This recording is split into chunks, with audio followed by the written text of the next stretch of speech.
In this demonstration video, you will learn how to prepare and e-file a small claims initiating action in New Hampshire. When you have completed the interview, TurboCourt will generate the forms required and will show you if there are any other documents that you need to attach. After you have registered, log in using your username and password.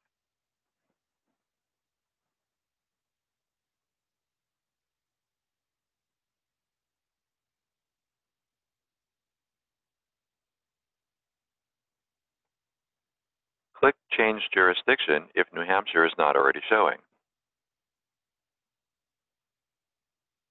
To begin an initiating action in small claims, click Start Now next to Start a New Case for small claims. Read the notice at the top of this page. If you have a safety concern and want to request an exception to the court's mandatory electronic filing rule, click here. This will open the court's instruction sheet. Follow the instructions for filing a request for exception and do not proceed with e-filing. From here, select where you want to file. Read the information in the box below to help you determine which circuit and location to select.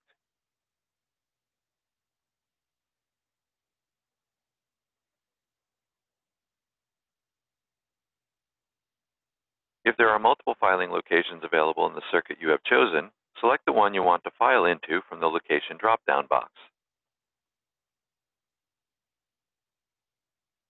And click Next. This will bring you to the introduction to the interview process. Read the information on this page and click Next. This page provides links to helpful information regarding small claims complaints. You are encouraged to click the underlined words below to watch the slideshows by Judge Susan W. Ashley and to read or print the written overviews. If you have any questions before you start your case, call the Court's Information Center.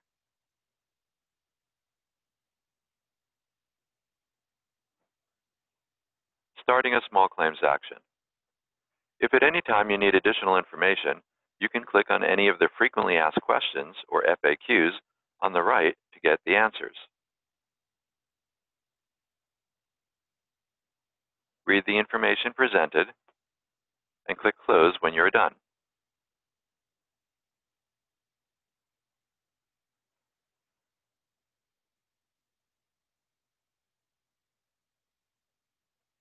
Indicate that you are filing in the proper location, the proper venue, by selecting Yes, and click Next. Who is filing? Indicate if you are representing yourself and filing on your own behalf, or if you are a non-lawyer who is filing on behalf of another individual or entity. If you indicate that you are a non-lawyer filing on behalf of another person or entity, then additional information will be asked about being duly authorized to be able to do so. Click Next. This automatically takes you to the next section, Plaintiff's Information. Your type. Indicate if you are an individual or a sole proprietorship. Again, click on the FAQs on the right if you need additional information, and click Next to continue. Every time you click Next, TurboCourt automatically saves your information. Enter your name and date of birth. Fields with an asterisk are required. If you select one of the assumed name types, such as also known as, a new required field appears that you must fill out.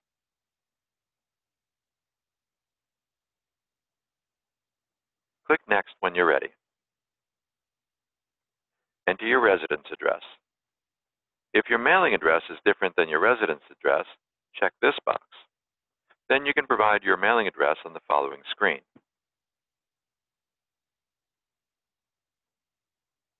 Providing your telephone number is optional, but you do need to enter the required email address and then re-enter it for verification. Court rules require you to provide and maintain an email address to receive all communications regarding your case. You can click here to read the court rules. Click Next to continue. Indicate if there are any additional plaintiffs in this case. If there are, click Yes, and then select how many additional plaintiffs there are. It is important to note that there If there are additional plaintiffs, the first plaintiff must be authorized to electronically sign on behalf of all of the other plaintiffs. In this scenario, I've indicated there is one additional plaintiff. Indicate what type of plaintiff this is. Read the FAQs if you need additional information to help you choose. Provide the name and date of birth for this other plaintiff. Provide this next plaintiff's residence address. If it is the same address as one you previously entered, you can simply select it from the drop-down box. Otherwise, select another address and provide the new address.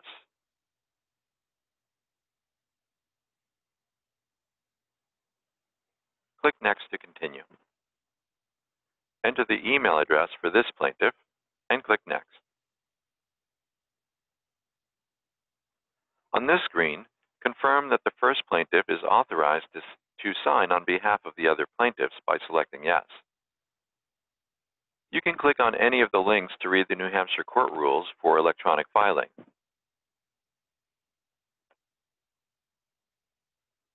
Click Next to continue, and you will be automatically taken to the next section, Defendant's Information. Indicate how many defendants are in your case. Read the important note on this screen. In this demonstration, I've indicated there are 2 defendants.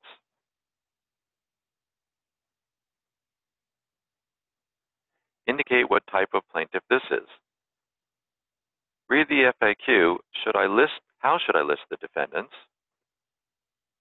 if you need additional information.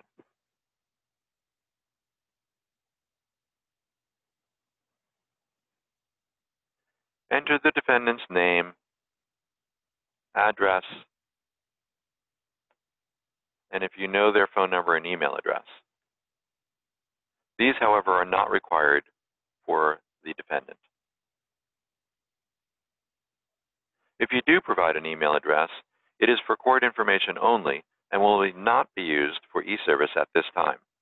The court cannot validate the other party's email addresses. The defendants will do that themselves later on when they respond. If the defendant is a person and not a business entity, indicate if they are in the military.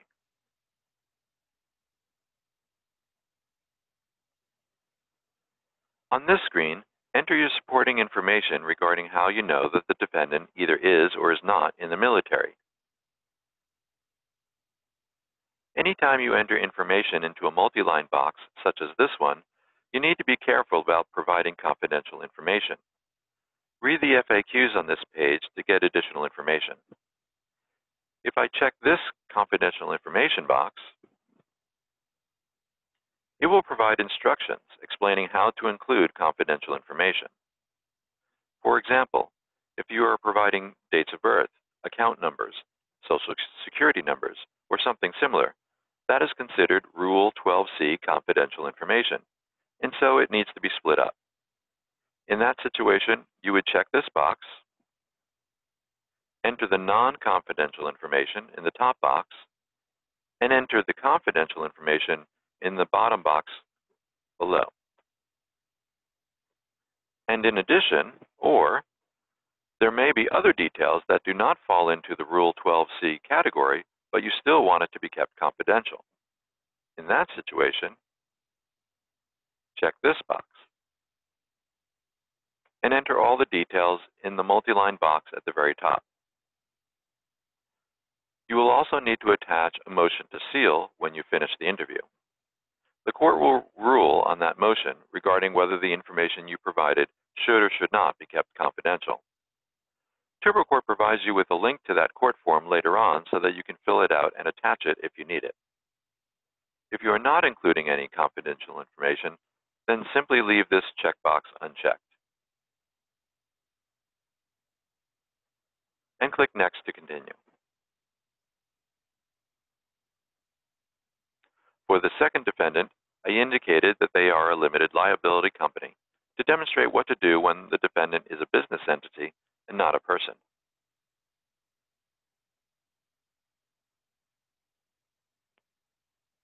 provide their name,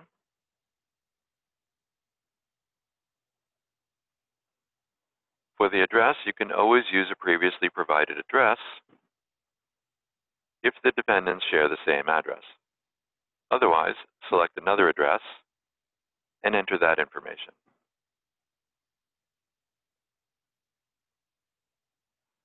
Again, the telephone number and email address are optional. Agent for service. Because this defendant is a business entity and not a person, the court needs to know the name and address of the person or business that is authorized to receive service for this organization. Again, the FAQs on the right may be helpful to you. Indicate if the agent for service for this organization is an individual or another business, and then enter their name and address. Click Next. This automatically takes you to the next section, Complaint Information. Your claim information. Enter the dollar amount you are claiming is owed to you, up to the maximum amount you can file in small claims.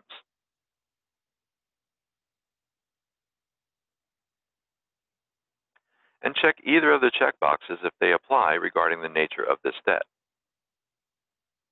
Click Next. Enter the details supporting your claim. Again, the confidential information rules apply.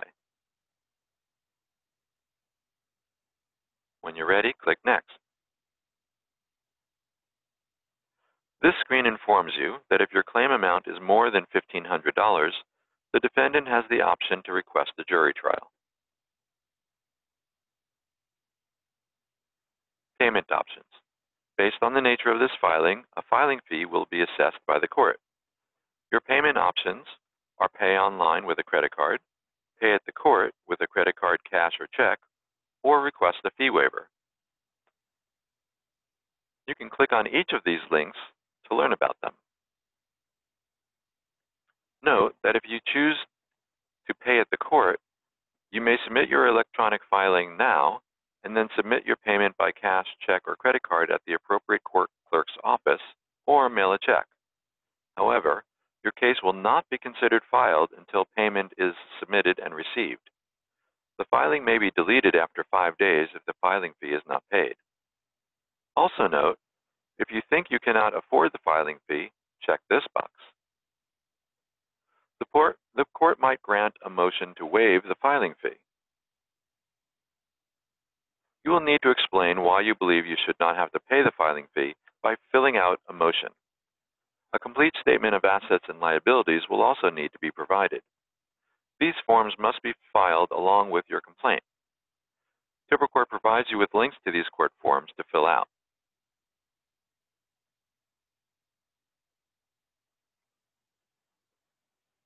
Now you must verify under penalty of perjury that the information you have provided is true and accurate and alleged in good faith.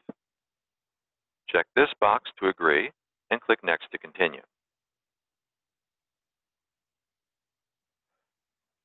Tilbrook Court now automatically generates your forms for you. You now have a completed form set with a unique form set number. On the left, this shows you your estimated filing fee. The actual filing fee will be determined by the court.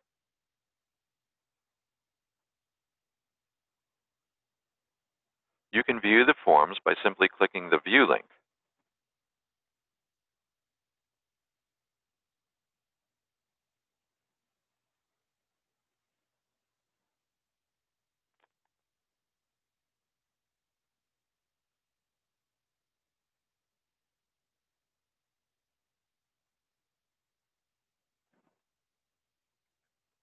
Tilbrook Court has also generated the court's what to expect after you file a small claims complaint. You should read this. Now let's look at your documents area. Anytime you see this icon with the red exclamation point, this tells you that this is a required document that you must attach, such as the additional documents required if you want to request a fee waiver. This yellow asterisk icon means you can attach additional documents, up to 15. To attach additional documents, such as a copy of an agreement or a contract, click the Attach link. First, select the document type, then enter a title or description for your document.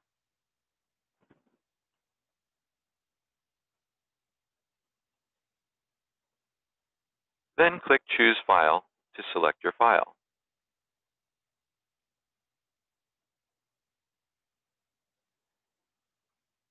Click Save, and TurboCourt will process the file, making sure it's a valid PDF. PDF is the only file type that you can attach. And there's your additional attached document. Click Next and indicate which payment option you choose. If you previously filed through TurboCourt and stored a credit card for future use, it will appear here and you can select that. Otherwise, you can choose to pay now with a new credit card or pay at the court with cash, credit, or check.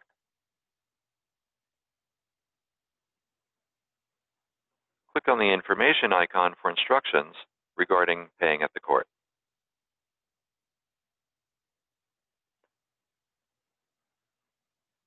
Again, remember that if you select Pay at your court, your form set is not considered filed until the court has received your payment.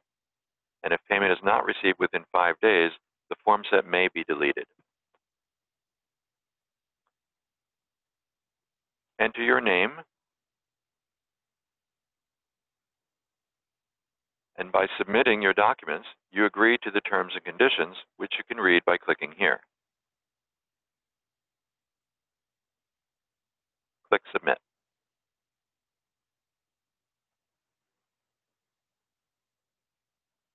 Your TurboCourt form set number 54673 in this scenario has now been sent to the court. And instead of the status of this form set being completed, it is now filing pending. Once the court processes that, it will be changed to delivered.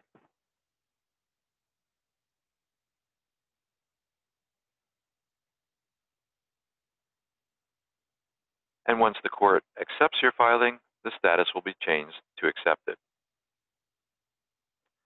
You can click on the Messages tab to look at any of the messages that are automatically being sent to you by the court through TurboCourt.